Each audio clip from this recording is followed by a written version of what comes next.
नमस्कार. आपण पाहत आहात डहाण मित्र न्यूज नेटवर्क. मी रिया रुपेश पवार महाळिंगेकर आपलं सगळ्यांचं सहर्ष स्वागत करते.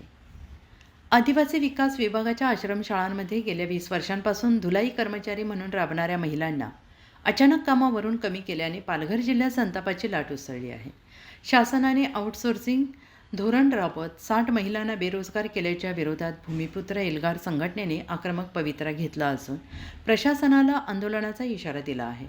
बाधित महिला कर्मचाऱ्यांनी आपली व्यथा मांडताना सांगितले की त्यांनी सुरुवातीला केवळ 30 ते 40 रुपये प्रतिदिन एवढ्या अत्यल्प मजुरीवर काम सुरू केले.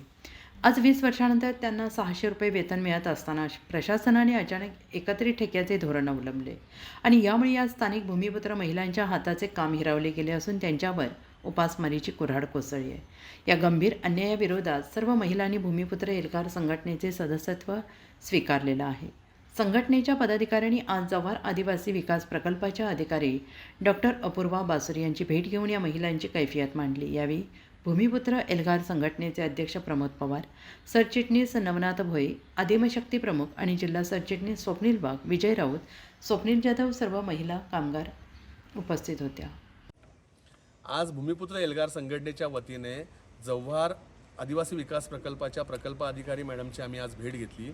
आमचं पूर्ण शिष्टमंडळ त्यांना भेटलं आणि आज आम्ही या आमच्यासोबत जवळपास 60 महिला भगिनी या पालघर जिल्ह्यातल्या भूमिपुत्र महिला भगिनी आहेत आणि यांनी तब्बल 20 वर्ष आश्रमशाळांमध्ये धुलाई कर्मचारी म्हणून काम केलं. आश्रमशाळेच्या विद्यार्थ्यांचे कपडे किंवा तिथलं एकूणच जे धुलाईचं काम आहे ते काम, त्या व्यतिरिक्त अनेक अवांतर कामं या माझ्या सगळ्या भगिनींनी केली.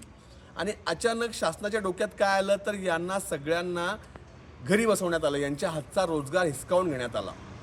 आम्ही जेव्हा विचारलं, माहिती येते, तेव्हा कळलं की याचा राज्याचं एकत्रित ठेका द्यायचा आहे आणि जव्हार प्रकल्पाप्रमाणेच राज्यभरातल्या अनेक प्रकल्पातल्या अशा पद्धतीच्या ज्या वर्ग 4मध्ये गृहीत धरणाऱ्या या रोजंदारी धुलाई कर्मचारी महिला होत्या यांना कामावरनं कमी करण्यात आलं.